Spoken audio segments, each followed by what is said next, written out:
ఏపీకి మరో తుఫాను ముప్పు పొంచి ఉంది. దిత్వా తుఫాను ముంచుకొస్తుంది. నైరుతి బంగాళాఖాతంలో ఏర్పడిన తుఫాను ప్రభావంతో రాగల 3-4 రోజుల పాటు భారీ వర్షాలు కురిసే అవకాశం ఉన్నట్టుగా వాతావరణ శాఖ చెప్తుంది. ఈ నేపథ్యంలో హెచ్చరికలు జారీ చేశారు. గంటకు దాదాపు 50 కిలోమీటర్ల వేగంతో ఎదురుగాలు వీసే అవకాశం ఉన్నట్టుగా చెప్తున్నారు. శ్రీలంకకి 20 కిలోమీటర్ల వేగంతో ప్రస్తుతం ఈ తుఫాను కొనసాగుతున్న పరిస్థితి కనబడుతోంది. 4 రోజుల పాటు దీని తీవ్రత కొనసాగబోతోంది.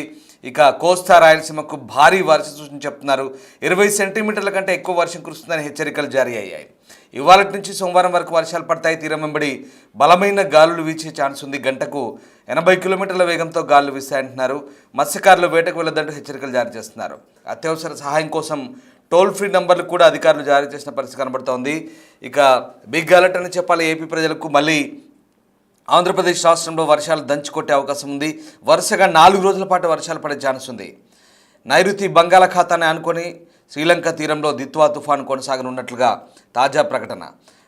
ఈ కొత్త దిత్వా తుఫాన్ ఎఫెక్ట్ కారణంగా ఆంధ్రప్రదేశ్ రాష్ట్రంలో 4 రోజుల పాటు వర్షాలు దంచుకొట్టే అవకాశం ఉంది. అంతేకాదు ఈ తుఫాను కారణంగా ఏపీ వ్యాప్తంగా బలమైన గాలులు వీచే ప్రమాదం ఉంది. నెల్లూరు, తిరుపతి జిల్లాలో దిత్వా తుఫాన్ ఎఫెక్ట్ వల్ల ఇవాళ భారీ నుంచి అతి భారీ వర్షాలు కురిసే ఛాన్స్ ఉన్నట్టుగా చెప్తున్నారు.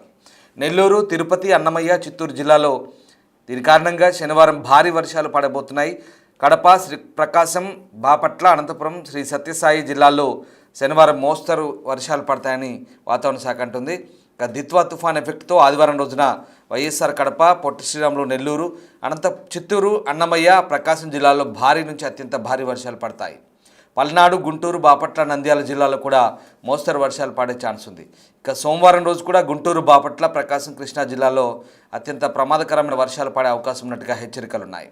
నంద్యాల, కర్నూలు, పల్నాడు, ఎన్టీఆర్, ఏలూరు, పశ్చిమ గోదావరి, తూర్పుగోదావరి జిల్లాలో కూడా మోస్తరు వానలు పడతాయి. అదే సమయంలో ఏపీలో చలి తీవ్రత కూడా కొనసాగనుంది. వర్ష ప్రభావం లేని జిల్లాల్లో ఉష్ణోగ్రతలు పడిపోయే ప్రమాదం ఉన్నట్టుగా కూడా హెచ్చరిస్తున్నారు. మొత్తం మీద అధికారులు అప్రమత్తత జారీ చేస్తున్నారు. ఏపీ వ్యాప్తంగా తుఫాను ముప్పు పొంచి ఉన్న నేపథ్యంలో అధికారులు అయితే హెచ్చరికలు జారీ చేస్తున్నారు. ఇది శ్రీలంకకు సమీపాన బట్టికలోవ దగ్గర దాదాపు 20 కిలోమీటర్ల దూరంలో కేంద్రీకృతమైనట్టు చెప్తున్నారు. పుదుచ్చేరికి 520, చెన్నైకి 620 కిలోమీటర్ల దూరంలో సెంట్రిక్ అయింది. క్రమంగా ఉత్తర వాయువ్య దిశగా కదులుతూ ఆదివారం ఉదయం నాటికి ఉత్తర తమిళనాడు, పుదుచ్చేరి, దక్షిణ కోస్తా ఏపీ తీరాలను సమీపించే అవకాశం ఉంది. దీంతో అండమాన్ నికోబార్ దీవులు, పుదుచ్చేరి, లక్షద్వీప్తో పాటు ఏపీ, ఒడిశా, పశ్చిమ బంగాల్, తమిళనాడు, కేరళ రాష్ట్రాలను ఐఎండీ అప్రమత్తం చేసింది. ఇక దీనికి దిత్వా అని నామకరణం చేశారు. దీన్ని యమన్ సూచించింది. అక్కడి సోకోట్రా ద్వీపంలోని ఒక ప్రసిద్ధ సరస్సుకు ఈ పేరుగా చెప్తున్నారు. 20 సెంటీమీటర్ల కంటే ఎక్కువగా వాన పడే అవకాశం ఉన్నట్టు చెప్తున్నారు. దీంతో రాష్ట్ర వ్యాప్తంగా ఈ తుఫాను హెచ్చరికలు జారీ అయ్యాయి. కొన్ని జిల్లాలకు ఇప్పటికే రెడ్ అలర్ట్, ఆరెంజ్ అలర్ట్ కూడా జారీ చేసిన పరిస్థితి కనబడుతుంది. మా ప్రతినిధి రాజు విశాఖపట్నం నుంచి జాయిన్ అవుతున్నారు తుఫాను సంబంధించిన పూర్తి సమాచారం అందించేందుకు. రాజు, మరొకసారి దిత్వా పేరుతో తుఫాను ముంచుకొస్తున్నట్టుగా తెలుస్తోంది. సో ఈ తుఫాను ముంపు ఎంత మేరకు ఉండే అవకాశం ఉంది? అధికారులు ఎలాంటి హెచ్చరికలు ఇస్తున్నారు? ఆంధ్రప్రదేశ్లో ఉన్నటువంటి దక్షిణ కోస్తా రాయలసీమ జిల్లాల మీద ఉండే అవకాశం ఉందని వాతావరణ శాఖ అధికారులు హెచ్చరించారు. కానీ సెనియార్ తుఫాను ఆంధ్రప్రదేశ్ మీద ఏ విధమైనటువంటి ప్రభావం చూపకుండా అటు ఇండోనేషియా మీదుగా మలేషియా పైనుంచి వెళ్లిపోయినటువంటి పరిస్థితి ఉంది. ఇంతలోపే అటు శ్రీలంక సముద్ర తీరంలో మరొక అల్పపీడనం ఏర్పడడం, వాయుగుండంగా మారి ఇప్పుడు తుఫానుగా రూపాంతరం చెందినటువంటి పరిస్థితి కనిపిస్తుంది. దీనికి దిత్వా అనే నామకరణం అయితే చేశారు. ముఖ్యంగా ఈ తుఫానుకు సంబంధించి ఆంధ్రప్రదేశ్ తో పాటుగా పుదుచ్చేరి, తమిళనాడు, కర్ణాటక, కేరళ రాష్ట్రాలకు సంబంధించి అప్రమత్తం చేస్తున్నటువంటి పరిస్థితి కనిపిస్తుంది. ముఖ్యంగా ఈ తుఫాను ప్రభావం ఆంధ్రప్రదేశ్ లో ఉన్నటువంటి దక్షిణ కోస్తా, రాయలసీమ జిల్లాల మీద ఎక్కువ ప్రభావం ఉండే అవకాశం ఉందని అటు భారత వాతావరణ కేంద్రంతో పాటుగా విశాఖ వాతావరణ కేంద్రం అధికారులు అయితే సూచిస్తున్నటువంటి పరిస్థితి కనిపిస్తుంది. ప్రస్తుతం చెన్నైకి దక్షిణ ఆగ్నేయంగా 560 కిలోమీటర్ల దూరంలోను, పాండిచ్చేరికి 470 కిలోమీటర్ల దూరంలోను ప్రస్తుతం దిత్వా తుఫాన్ అయితే కొనసాగుతున్నటువంటి పరిస్థితి అయితే ఉంది. ముఖ్యంగా ఉత్తర వాయు దిశగా కదులుతున్నటువంటి ఈ తుఫానుకు సంబంధించి నవంబర్ 30వ తేదీకి ఇది తమిళనాడుకి, దక్షిణ కోస్తా తీరానికి వచ్చే అవకాశం ఉన్నట్లుగా వాతావరణ శాఖ అధికారులు అయితే తెలియజేస్తున్నారు. ముఖ్యంగా చూస్తే ఈ తుఫాను ప్రభావం కోస్తా ఆంధ్రలో దాదాపుగా 45 నుంచి 55 కిలోమీటర్ల వేగంతో ఈదురుగాలు వీస్తాయని వాతావరణ శాఖ అధికారులు అయితే హెచ్చరికలు జారీ చేస్తున్నటువంటి పరిస్థితి అయితే ఉంది. ముఖ్యంగా అన్ని పోర్టులకు సంబంధించి ఇప్పటికే 2వ ప్రమాద హెచ్చరికను జారీ చేశారు.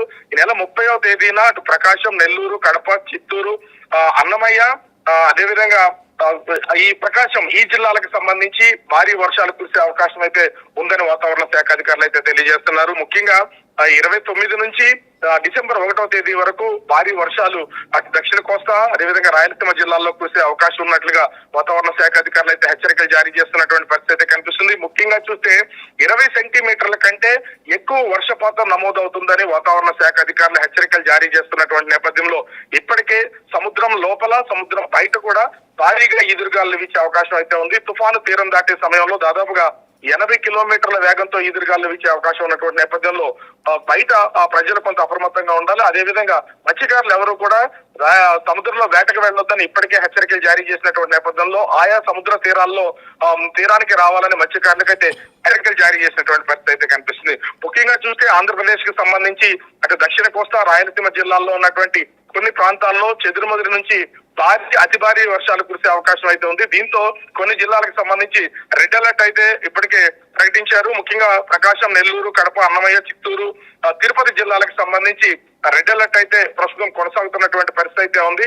అయితే తుఫాను ప్రభావం ఉన్నా కూడా చలి తీవ్రత బాగా పెరిగే అవకాశం ఉన్నటువంటి పరిస్థితి అయితే కనిపిస్తుంది. దీంతో ఏజెన్సీ ప్రాంతాల్లో ఉన్నటువంటి ప్రజలు ముఖ్యంగా అటు శ్రీకాకుళం నుంచి తూర్పుగోదావరి జిల్లా వరకు ఉన్నటువంటి ఆంధ్రప్రదేశ్ లోని గిరిజన ప్రాంతాలన్నీ కూడా చలితో వణుకుతున్నటువంటి పరిస్థితి అయితే ఉంది. నిన్న మొన్నటి వరకు దాదాపుగా 13 నుంచి 16, 18 డిగ్రీల వరకు ఉన్నటువంటి ఉష్ణోగ్రతలు ఇప్పుడు సింగిల్ డిజిట్ కి 8, 7, 6 ఒక్కొక్క ప్రాంతాల్లో వస్తున్నటువంటి పరిస్థితి అయితే ఉంది. ఈ నేపథ్యంలో ప్రస్తుతం వాతావరణ శాఖ అధికారులు పలు జాగ్రత్తలు తీసుకొని హెచ్చరికలు జారీ చేస్తున్నారు. ముఖ్యంగా దక్షిణ కోస్తా, రాయలసీమ జిల్లాలకు సంబంధించినటువంటి వరి రైతుల్ని అప్రమత్తంగా ఉండాలి. ఎందుకంటే వర్షాలు భారీగా కురిసే అవకాశం ఉంది. ఇప్పుడే హార్వెస్టింగ్ సీజన్ కావడం, ధాన్యం చాలా వరకు కళ్ళాల్లో ఉంటుంది. రోడ్ల మీద ధాన్యాన్ని ఆరబోస్తున్నటువంటిది అయితే ఉంది. దీంతో వాటన్నింటినీ జాగ్రత్తలు చేసుకుని అన్ని చేసుకోవాలని అధికారులు అయితే సూచిస్తున్నటువంటి పరిస్థితి అయితే ఉంది. ఓవరాల్ గా చూస్తే ఈ తుఫాను ప్రభావం ఆంధ్రప్రదేశ్ లో తీవ్ర స్థాయిలో చూపించకపోయినా కూడా అటు దక్షిణ కోస్తా, రాయలసీమ జిల్లాలకు సంబంధించి కొన్ని ప్రాంతాల్లో మాత్రం భారీ వర్షాలు కురిసే అవకాశం ఉందని హెచ్చరికలు జారీ చేస్తున్నటువంటి పరిస్థితి అయితే కనిపిస్తుంది. రామదాస్ రాజు, మోంతా తుఫాను అనుభవంతో ఇప్పటికే అధికారులు మరి ఇప్పుడు దిత్వా తుఫాను సంబంధించి ఎట్లాంటి అప్రమత్తత సూచిస్తున్నారు? ముఖ్యంగా ఆయా జిల్లాల యంత్రాంగాలను ఎట్లా అలర్ట్ చేస్తున్నారు? అంటే మోంతా తుఫానుకు సంబంధించి ఆంధ్రప్రదేశ్ లో ఉన్నటువంటి ముఖ్యంగా ఇది తూర్పుగోదావరి, ఉమ్మడి తూర్పుగోదావరి, ఉమ్మడి పశ్చిమ గోదావరి జిల్లాల్లో ఎక్కువగా దీని ప్రభావం ఉండే అవకాశం ఉందని వాతావరణ శాఖ అధికారులు ముందస్తుగానే హెచ్చరికలు జారీ చేసినటువంటి నేపథ్యంలో కొన్ని జాగ్రత్తలు తీసుకోవడానికి అవకాశం ఉంది. ఆ తుఫాను ప్రభావం తీవ్ర స్థాయిలో పడకపోయినా భారీ వర్షాలు కురిసినటువంటిది అయితే ఉంది. కానీ ఈ దిత్వా తుఫానుకు సంబంధించి ఇది తమిళనాడు, పుదుచ్చేరిల తీరంలో సమీపంలో తీరం దాటే అవకాశం ఉందని వాతావరణ శాఖ అధికారులు ఇప్పటికే ఒక అంచనాకు వచ్చినటువంటి పరిస్థితి అయితే ఉంది. ఇది తీరం దాటేది ఆంధ్రప్రదేశ్ కి సంబంధించి ఎక్కడ తీరం దాటే అవకాశం లేదు. కానీ దీని ప్రభావం దక్షిణ కోస్తా, రాయలసీమ జిల్లాల మీద కొద్దిగా ఉంటది కాబట్టి అంత తీవ్రత ఆంధ్రప్రదేశ్ మీద ఉండే అవకాశం లేదు. అయినా కూడా రాష్ట్ర ప్రభుత్వం నుంచి కొన్ని జాగ్రత్తలు ఖచ్చితంగా తీసుకోవాలి. ముఖ్యంగా రైతులు, మత్స్యకారులు తీసుకోవాలని వాతావరణ శాఖ అధికారులు అయితే హెచ్చరికలు జారీ చేస్తున్నారు. దీంతో ప్రభుత్వం అటు డిజాస్టర్ మేనేజ్మెంట్ ని కూడా కొంత అప్రమత్తం చేస్తున్నటువంటి పరిస్థితి అయితే కనిపిస్తుంది. అయితే పూర్తి స్థాయిలో ఈ తుఫాను ఆంధ్రప్రదేశ్ లో భూభాగానికి తీరాన్ని దాటే అవకాశం లేదు కాబట్టి, తీరాన్ని తాకే అవకాశం లేదు కాబట్టి ప్రస్తుతానికి ఏ విధమైనటువంటి ప్రభావం లేదు. ఎందుకంటే ముఖ్యంగా ప్రస్తుతం కొనసాగుతున్నటువంటి ఈ దిత్వా తుఫాను సంబంధించి అటు చెన్నైకి దక్షిణ ఆగ్నేయంగా 560 కిలోమీటర్ల దూరంలోను, పాండిచ్చేరికి 470 కిలోమీటర్ల దూరంలో కొనసాగుతుంది కాబట్టి దీని ప్రభావం ఆంధ్రప్రదేశ్ మీద పూర్తి స్థాయిలో ఉండే అవకాశం అయితే లేదు. దీంతో ఒక విధంగా రాష్ట్ర ప్రభుత్వం ఊపిరి పీల్చుకున్నట్లయితే పరిస్థితి కనిపిస్తుంది. కానీ రానున్నటువంటి 3 రోజులు కూడా భారీ వర్షాలు ఆంధ్రప్రదేశ్ లోని దక్షిణ కోస్తా, రాయలసీమ జిల్లాల్లో కురిసే అవకాశం ఉంది కాబట్టి కొంత జాగ్రత్తలు తీసుకోవాలని సూచిస్తున్నారు. అయితే సముద్రంలో కొనసాగుతున్నటువంటి ఈ అల్పపీడనం ఏ క్షణానైనా గాలిపటానికి దిశను మార్చుకునే అవకాశం ఉంటది కాబట్టి ప్రభుత్వ యంత్రాంగాన్ని ప్రభుత్వం అయితే ప్రస్తుతం అప్రమత్తం చేస్తున్నటువంటి పరిస్థితి కనిపిస్తోంది. Ramadas. Right, exact. Thank you Raju, thanks for the update. So మొత్తం మీద దిత్వా తుఫాను మళ్ళీ ప్రభావం చూపే అవకాశం నేపథ్యంలో తెలుగు రాష్ట్రాలను అప్రమత్తం చేస్తున్నారు అధికారులు. ఏపీకి మరో తుఫాను ముప్పైతే పొంచి ఉంది. దిత్వా దూసుకొస్తోంది. ఇక తుఫాను ప్రభావం వల్ల ఏపీ, తమిళనాడు, పుదుచ్చేరి, రాష్ట్రాలకు భారీ వర్ష సూచన చెప్తున్నారు. తెలంగాణకు మాత్రం చలి తీవ్రత పెరిగే అవకాశం ఉంది. హైదరాబాద్ వాతావరణ శాఖ అంచనాల ప్రకారం 30 తారీఖు నుంచి భారీగా చలి పెట్టే అవకాశం ఉంది. ఉష్ణోగ్రతలు కంప్లీట్గా పడిపోయే ఛాన్స్ ఉంది. ఉష్ణోగ్రత తగ్గడం వల్ల చలి తీవ్రత పెరిగి ఇబ్బందులకు గురయ్యే అవకాశం ఉన్న నేపథ్యంలో అప్రమత్తంగా ఉండమని సూచిస్తున్నారు. దిత్వా తుఫాన్ ఎఫెక్టే దీనికి ప్రధాన కారణం.